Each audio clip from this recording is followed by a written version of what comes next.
This PHC update from the 2022 NCHA Metallic Hat Futurity is brought to you by Justin Insurance. Hi everybody, Mark Michaels here with this special edition from the update from the NCHA Metallic Hat Futurities, joined today by a special guest, Wes Galyean. Wesley, welcome. Yeah, thank you. So Wesley and Third Edge, as you might know, Open NCHA Horse of the Year this year, a massive 760 points. It was cool because it was kind of a tight race that went back and forth between you and Adan and Hottish Metal all year. Came right down to the bash where it was kind of sealed for you. Tell us about, the year. What was that like for you going through that? It was just an amazing year to have a horse like that.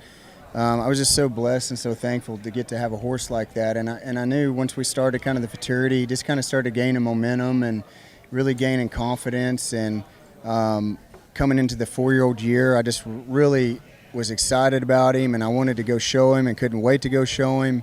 And I wanted to do everything I could to showcase his abilities, and I felt like he just continuously got better at every show. And it was just, I looked forward to every time getting to walk down to the herd to get to show the horse, no matter where I was at. Yeah, and he's got such a unique style, Yeah. and that's the cool thing that we see in some of these horses. And he's got that low swoopy style that's just kind of unique and really gets the crowd behind you. Yeah, I think so. And he gets real melty and real low, like you said, but then he's just phenomenal on this talent to be able to get across a cow and go stop a cow and control a cow too. So it's like he kind of gets the best of both worlds there.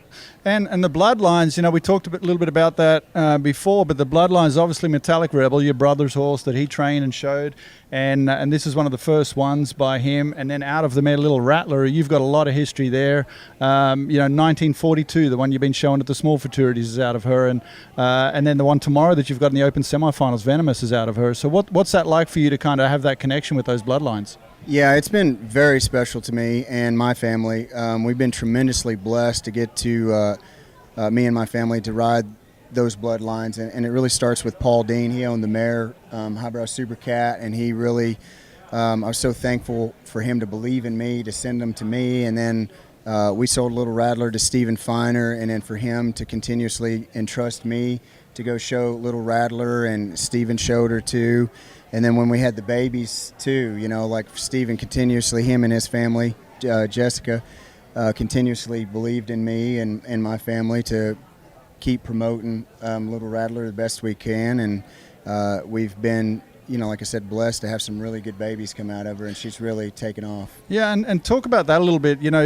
We've all had those customers that just believe in the programs that we put together and stand behind you no matter what. What does that mean to you to have that behind you, not to have to worry about, what if this happens, what if that happens? Yeah, it's been very special to, like I said, to me and my family. Stephen, I've known him since I was, 11, 12, 13 years old, and he understands both sides of it. And, as the cutting horse industry goes, sometimes it can be a roller coaster of some bad moments and some great moments. And he understands all that, and he continuously, believed in me, and especially with Third Edge. And, it was just a very fun year just getting to train him as a 3-year-old, and him get to watch him, and just all of us get to watch him and enjoy him, and just we all believed and knew he's going to be great. But then it come down to the hard fact of now you got to go prove it, and now you got to get it done to try to make sure you show the world that he's a great horse. Well, and add in that halfway through the year you get a new owner on the horse. Yeah. With Teton Ridge taking over as ownership on that one. What was that like for you, that transition now to be riding for a new owner, and obviously, maybe not the relationship there just yet, having that extra pressure on you? Yeah, I think so. It was very exciting. They've been extremely supportive of me, and, just kind of asked me whatever I need or whatever I want. And we've talked about what this horse's goals are and everything, and they've just really backed me 110%, and we continuously keep going after the goals that we want to go after with him, and keep trying to maximize on his talents. Yeah. Well, we can't wait to see what's going to happen there. And I know you've mentioned, now, the focus is obviously on the breeding barn. This will be his first year in the breeding barn, but you're still going to get to be able to take him out. And hopefully for the American, you get qualified for that. You're sitting pretty good right now, sitting second in the standings there, but a lot can change here, as we know. And then hopefully, some more Triple Crown events. Yes, I think they said we were going to be able to get to show him at the big horse shows still, the Triple Crown events, and I think I got qualified for the Run for the Million, so we'll probably try to show him in that, and if this American goes good, then we'll try to go show him at that, and just keep enjoying him. I really felt like he just kept hitting his stride, and the more we kept pushing him throughout later in the year, the more he kept answering the bell. And we kept pushing and we kept pushing, and he just kept on. Just kept getting better and kept getting better and kept answering the bell. Well, and let's recap that a little bit. It all started here at the Futurity last year, and through the rounds, you were a standout. The first go 221, you were I think you were sitting third in the standings in that first go around. 216, getting through the round on that one to make it to the semis, and then a 221.5 in the semis, and then the cattle in the final, it just didn't work. A 212, but the weird thing about, not the result you wanted there, but if you said, if this is my lowest score for all of next year at every show I go to, because, that's what it literally happened, that was your lowest score for the rest of the year, racking up 6 championships throughout the year this year. The Ike, you were 5th at, Arbuckle, 223.5, you were champion, Cattleman's 222, you were 3rd, the NCHA Super Stakes 229 co-champions with your brother. Right? And then the BI 218, a top 10 there. PCCHA Derby 223.5 in the Badbin Rising Open, which was like the Mercuria cutting. And then the West Texas Futurity Champion 225, Cotton Stakes 220 for a 5th, and then the PCCHA Futurity Best Run of the Year 229 right there, champion. You had 2 229s this year, I believe, and then finished it out the bash with a 228. That's pretty phenomenal. We looked at the averages here, 221.1 average. We've looked at a lot of horses on live score. We've got the data where we can pull that. I don't think I've ever seen a number that high. Yeah, he's just a testament to this horse. He's just a phenomenal horse, and my mindset was at the Futurity Finals, we wanted to go for it and try to give ourselves a chance to win or opportunity to win. And I failed miserable there in that situation. There was a couple things I did, and it was 100% on me. And I learned from that. I knew after that night, I knew that, okay, this is what I did wrong, and this is what I'm going to do right. And I said, and next year when we go to show, that this is a great horse, and I'm not going to let off the gas pedal, that I'm just at every show, I'm just going to go show and just let it rip as fast as we can do it, and just not hold back and not back down from it, and just that was our mentality the whole year. And I didn't worry about winning or losing or anything like that. My mentality was just, hey, we're going, as soon as we get in the finals, then we're going for it every single time. And I wasn't, Don and them, they had a great year too, and that was definitely a lot of fun getting to go against that.